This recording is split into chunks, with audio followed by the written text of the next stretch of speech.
আৰু আপোনাৰ নামটো? মোৰ নাম সালমা খানম। আপুনি কোনটো জিলা পৰিষদৰ পৰা আপুনি টিকট পাইছে? মই 24 নং বাজিয়াগাঁও জিলা পৰিষদৰ পৰা মোক প্ৰাৰ্থিত্ব প্ৰদান কৰিছে। কোন জিলা পৰিষদৰ প্ৰাৰ্থী ন? জিলা পৰিষদৰ প্ৰাৰ্থী? 24 নং বাজিয়াগাঁও যে মিত্ৰজোঁটৰ প্ৰাৰ্থী মই জিলা পৰিষদৰ। আপুনি পূৰ্বতে ইলেকশ্যন খেলিছে? খেলিছিলো খেলিছে। 18। আপুনি এনে কোনটো পঞ্চায়তৰ হয়? মই মোৱামাৰী পঞ্চায়তৰ। মোৱামাৰী পঞ্চায়তৰ। কি ক'ব আপুনি কি প্ৰতিশ্ৰুতি লৈ বা আপুনি ৰাইজৰ মাজত নিৰ্বাচনী প্ৰচাৰ চলাব?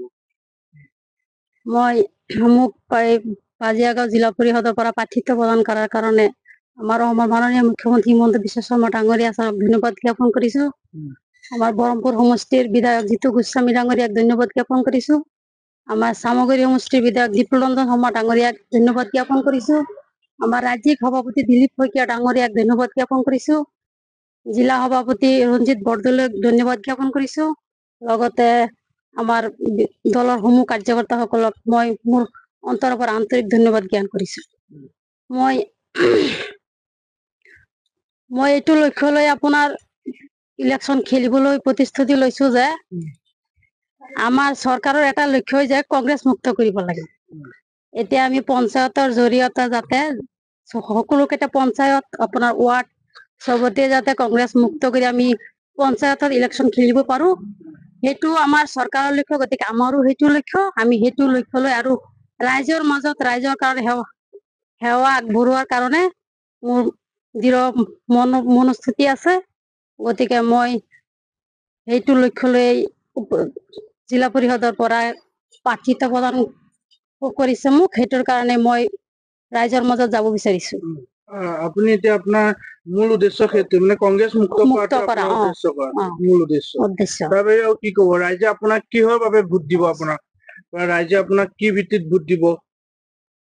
ৰাইজে মোক চাক এতিয়া চবেই বুজে যে এই সলনি হৈছে, সময় সলনি হৈছে। কংগ্ৰেছৰ যি আপোনাৰ দুৰ্নীতি সেইটো চবেই বুজি পাইছে। আমাৰ বিজেপি দলৰ সহায় সহযোগে সিহঁতে দিয়া অনুদান অৱদান বিলাক চবেই এতিয়া আঁকোৱালি লৈছে, সিহঁতে জানে। গতিকে মই ভাবো যে চবেই এতিয়া বুজিছে। আমাক যেতিয়া দলে সন্মান কৰি টিকেট প্ৰদান কৰিছে, সিহঁতেও আমাৰ ৰাইজেও সেইটোৰ প্ৰতি সন্মান ৰাখিব। গতিকে মোক দলৰ বুলি ভাবি নিজৰ বুলি ভাবি নিজৰ গাঁৱৰ বুলি ভাবি চাগে মোক সকলোৱে সহায় কৰি জয়ী কৰাব বুলি মোৰ আশা আছে। আপোনাৰ কেইটা পঞ্চায়ত পৰে? 6টা পঞ্চায়ত। 6টা পঞ্চায়ত। আপুনি পূৰ্বতে কিমান চনত ইলেকশ্যন খেলিছিল? 2018। কি খেলিছিলে তেতিয়া? তেতিয়া মই জিলা পৰিষদে খেলিছিলো। কোনটো দলৰ পৰা খেলিছিলে? এই বিজেপি দলৰ পৰা। আপোনাৰ লগত তেতিয়া কোন জয়ী হৈছিলে? তেতিয়া সেয়া কংগ্ৰেছৰ জয়ী হৈছিলে। এইবাৰ আপোনালোক কোনটো জিলা পৰিষদৰ? আমাৰ বাজিয়া জিলা পৰিষদ হয়। আমি মোৱামাৰী পঞ্চায়তৰ গাঁও পঞ্চায়তৰ এলেকা দিনত। আৰু প্ৰথমতে আপোনালোকৰ মিডিয়া চেনেলৰ জৰিয়তে এইখিনি আমি প্ৰচাৰ কৰিব বিচাৰিছো। মিডিয়া চেনেলক আমি ধন্যবাদ জনাইছো যে আজি আপোনালোকে ইয়াত আহিছে, আহি পেলাই ভিজুৱেল লৈছে। মানে আমাৰ পঞ্চায়ত আছে মোৱামাৰী। আমাৰ যিজন প্ৰাৰ্থী থিয় হৈছে তেখেত আগত এবাৰ খেলিছিল। খেলাৰ পিছত মানে অলপ বিবাদনত তেখেতে মানে পৰাজয় হৈছে। এইবাৰ আমি ভাবিছো এটাই যে গোটেই অসমখনত আমাৰ মুখ্যমন্ত্ৰী ডক্টৰ হিমন্ত বিশ্ব শৰ্মা ডাঙৰীয়াই গোটেই অসমখনত তেখেতে নেতৃত্বত অসম চৰকাৰ হৈছে। এতিয়া মানে আমি আকৌ ভাবিছো যে আমাৰ অসম চৰকাৰো যেনেকা হৈছে, আমাৰ MLAও পাইছো আমি, জিলা পৰিষদো আমি পাম।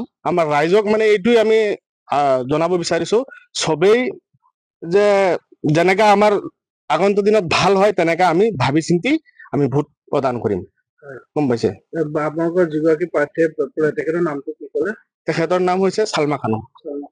তেখেতে কি প্ৰতিশ্ৰুতি লৈ ৰাইজৰ ওচৰলৈ যাব? তেখেতে প্ৰতিশ্ৰুতি এইটোৱে ৰাইজৰ ওচৰলৈ যাব বিচাৰিছে যে ৰাইজে ভাবি চিন্তি চাইছে আৰু অলৰেডি তেখেতো ভাবিছে যে ৰাইজৰ ওচৰলৈ আমি যাম, ৰাইজে আমাক ভাল পাইছে আৰু ভাল পাবই। আৰু ৰাইজৰ যিখিনি প্ৰতিশ্ৰুতি আছে তেখেতে মানে পূৰণ কৰিব। আপোনালোকৰ জিলা পৰিষদে এইবাৰ কিমান মান ভোটে জয় হ'ব? আমি আশা কৰিছোতো যে ভাল ভোটত লিড লৈ পেলাই তেখেতে পাছ কৰিব।